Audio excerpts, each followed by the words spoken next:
going on, everybody? This is dkdynamite, and this morning we're going to be talking about the new update in Cold War Year 2, both the Arcade Brawl and Beachside Bullets reactive packs, as well as a shocking report that nobody could have expected. Definitely stay tuned. But before we jump into that, be sure to hit that subscribe button down below, drop a like, and make sure you have notifications on to stay up to date with everything going on in Cold War Year 2, Warzone, Modern Warfare 2, and any other future Call of Duty as well. This past week has been crazy, but considering the Modern Warfare 2 marketing is about to calm down for a little bit, I wouldn't be surprised if Season 4 marketing for Vanguard and Warzone does begin starting on maybe Monday or towards the end of next week. I'll keep you guys posted with that because we aren't far along from the official release date of Season 4 itself. But I posted quite a bit of content over the past couple of days breaking down everything going on in the most concise way possible for Modern Warfare 2, the new Dark Ether Wellgun Mastercraft for Vanguard and Warzone, and even more. Also stay tuned for a juicy podcast later on this afternoon, as well as one every single Friday, of course. But starting off with a major bombshell, no pun intended, somehow, and I mean somehow, within the recent patch for Warzone, there were actually files added in for T10. Don't forget, T10 also reflects the fact that it's the 10th Treyarch game that was made under Activision. And here's the thing, right? What Black Ops 2024 has to do with Warzone 1 is beyond me, especially considering the fact that Warzone 1's life support is about to come to an end in the next couple of months. I get it, you can still play Warzone 1 forever. It's not going anywhere as an application, but support for Warzone altogether will be moved over into Warzone 2 at some point later this year, which will be a separate application. Maybe, and just maybe, this is my theory now, Treyarch is still working on getting used to the Modern Warfare engine and are building kind of the foundation of their next Black Ops game, so somehow, as they were experimenting, some stuff slipped over into Warzone 1, which is currently on the same engine.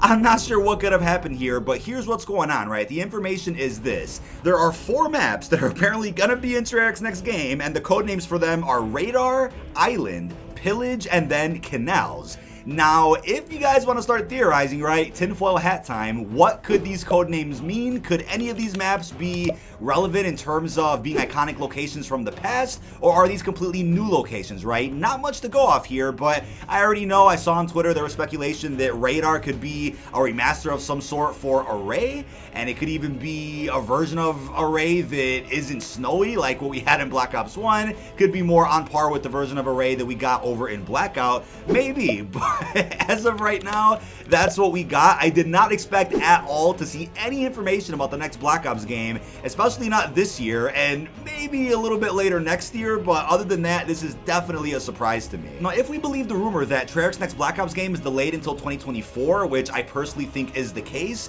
then it makes all of us wonder what is going to happen in 2023 aside from Modern Warfare Year 2. It's also been brought to my attention by people on the internet that 2023 is actually the 20-year anniversary of COD, so how on earth are Activision gonna be like, okay, let's just do nothing for the 20-year anniversary, we're just gonna have Modern Warfare 2 Year 2? That doesn't really sit well with me, and I highly doubt that that is gonna be the case. Now, the first Call of Duty was of course published by Infinity Ward, so I guess you could say it's poetic that Infinity Ward will still be the primary developer in 2023. Modern Warfare 2 will still be in full effect in season, so that's poetic, sure.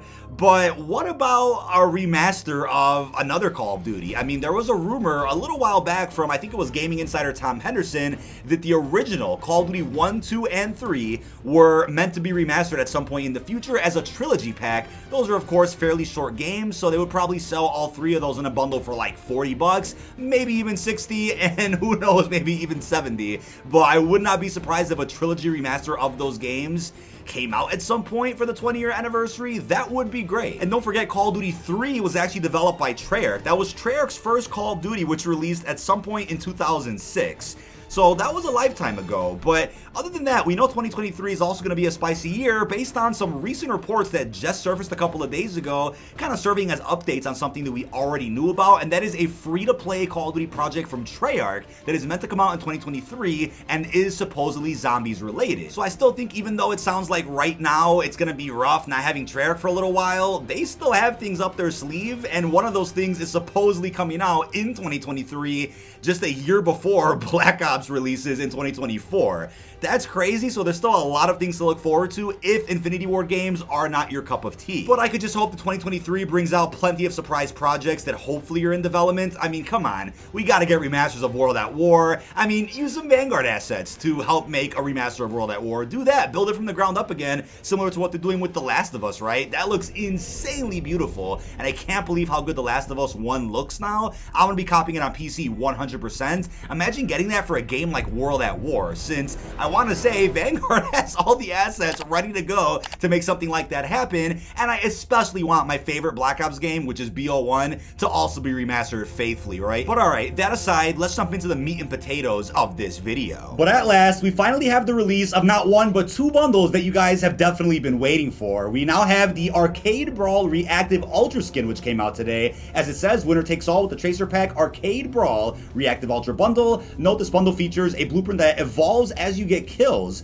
an Ultra Operator skin for Striker, and there aren't many of those Ultra skins in Cold War, as you know. We then have blueprints with orange and purple Tracer Fire, explosive dismemberment, and explosive elemental damage in zombie modes. And yeah, if you guys have a PC and you have some RGB colors and effects going on in the case itself, you're probably going to want to cop this skin. But I also have to say, the background artwork for this bundle is beautiful, and shout out to Fajardi, right, because he loves the Pines and he loves the arcade room specifically, so this bundle is definitely for him. But as you guys can see, Striker has at least a top 3 skin here in Cold War, and most definitely the best skin in Cold War Year 2, probably right next to the Ultra Animated Pharaoh skin, which just came out a couple of weeks ago. So that's the high score Striker skin. We then have the Button Master Blueprint for the Pharah itself, and the Pharah, in my opinion, is what I would say an underrated AR in this game. It's pretty good, and will definitely do the trick for you whenever you guys are playing pretty sweaty, and this blueprint just looks fantastic. Also love how the tracers work on it. We then have the Black Light Blueprint here for the Street Sweeper.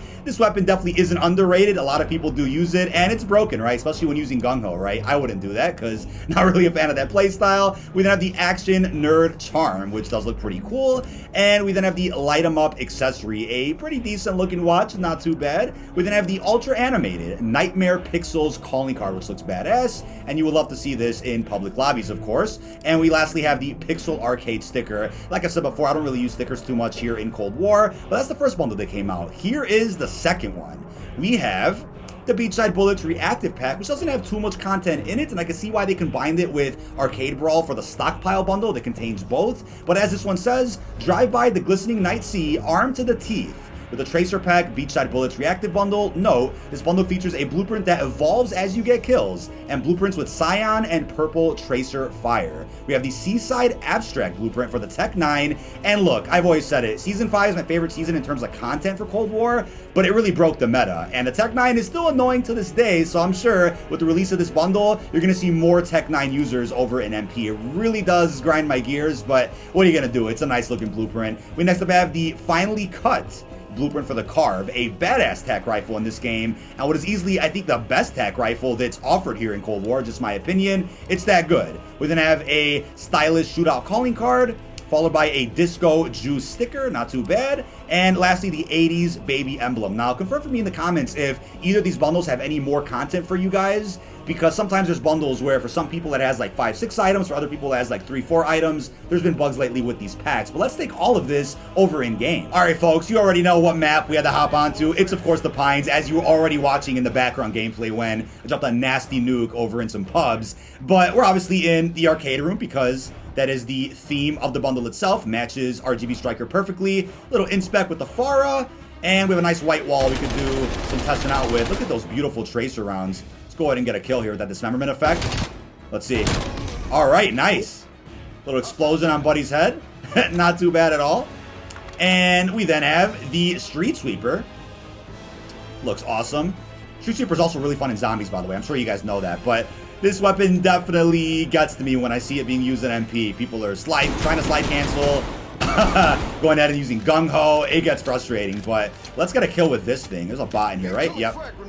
Yeah, dismemberment effect. Nice. Okay. No dismemberment on that kill, but oh, well, yeah. His arm fell off.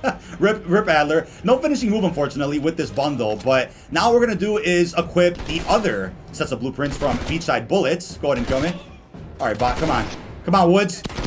Oh, can't hit me? Come on, dude. Oh, all right. Here is the Carve. And again, I think it's pretty interesting how every weapon as a part of today's Year 2 update is actually cracked. Oh, that was nice. Here in Black Ops Cold War. Let's not get killed by Buddy here. Woo! Here's our Tech 9, which looks absolutely beautiful. Oh, man. I can see these blueprints looking really sharp on, like, Miami Strike as well. This is, of course, semi-auto right now. Oh, my God.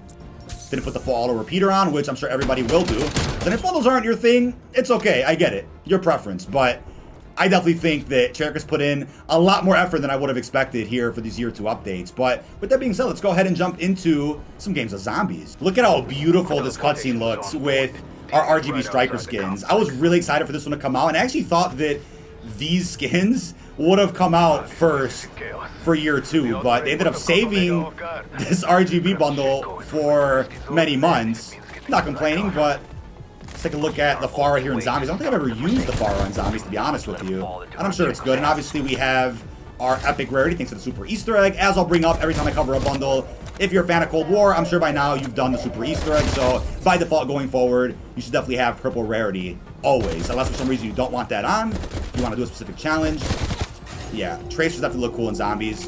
And I think Modertoan and Forsaken, man, really bring the best out of some of these blueprints, right? Because they're a little bit of darker maps, of course, so you can really see those Tracers, those nice inspects.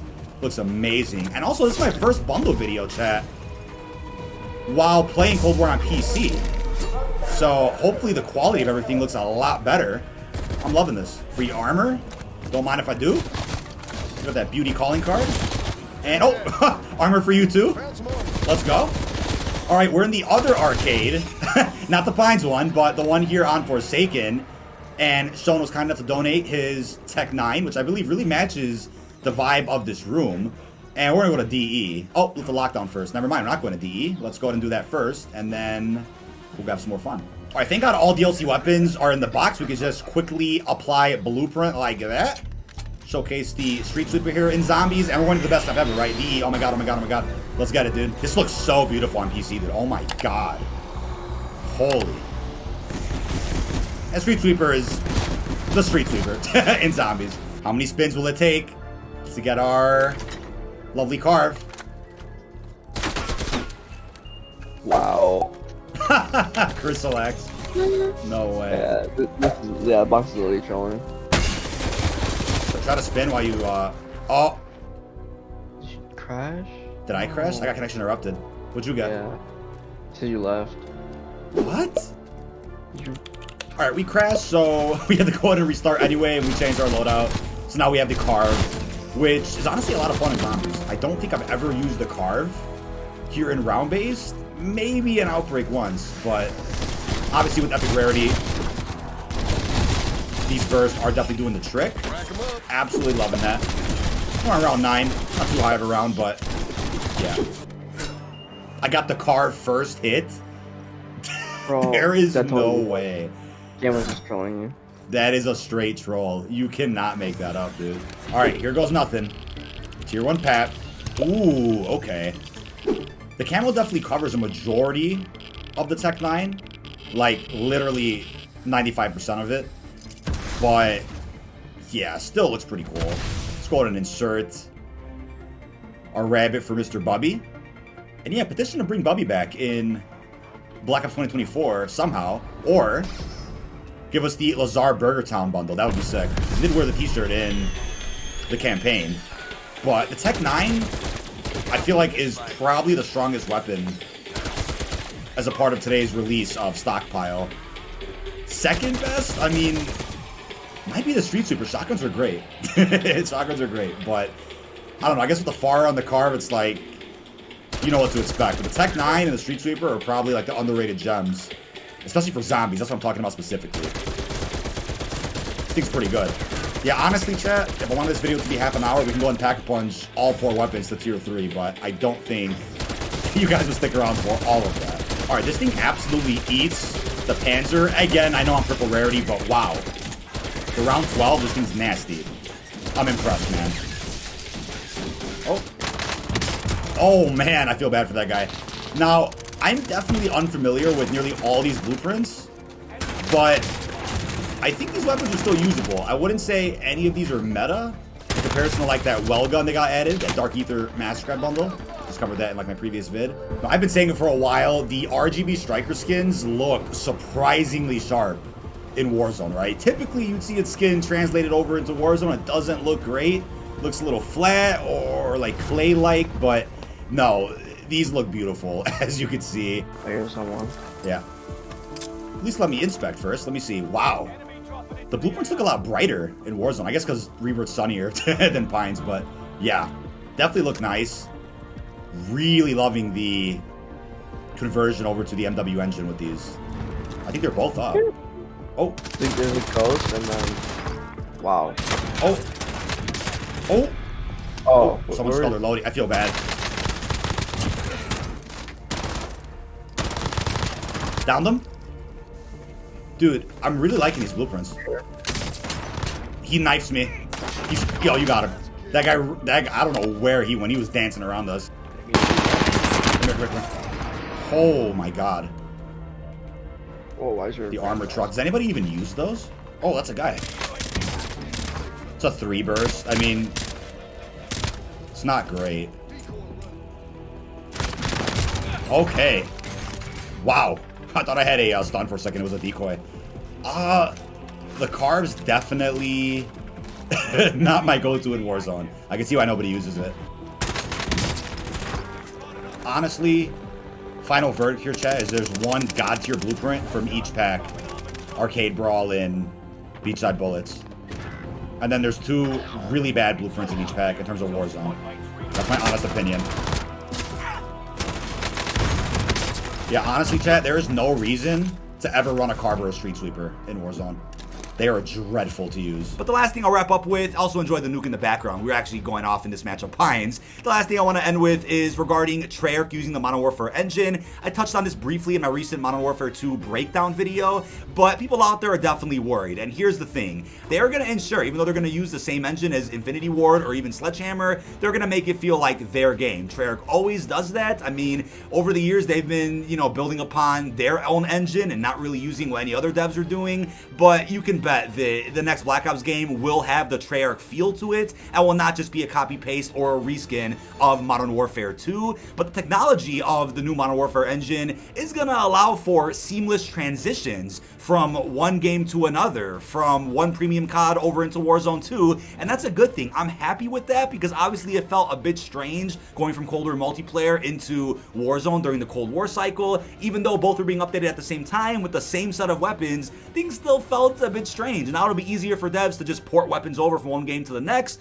without having to worry too much about changing how the weapons work. And I think regardless of engine, because this has nothing to do with the engine, Treyarch always loves to have a lot of saturation, color, and that vibrant energy throughout their games, which other devs typically don't do with Call of Duty. So imagine combining the Modern Warfare engine and hopefully a watered down or nerfed version of the movement with slide canceling, and combine that with Treyarch's typical Call of Duty releases with the way that their color style and color palettes work. But that is about it. This has been dkdynamite. Leave our thoughts down below in the comment section. What are your thoughts on the brand new information about Treyarch's next Black Ops game? And also, what are your thoughts on the bundles that finally came out after a long wait? RGB Striker, which is Arcade Brawl, and the Beachside Bullets Reactive Pack. Really hope you've enjoyed, and peace out, everybody.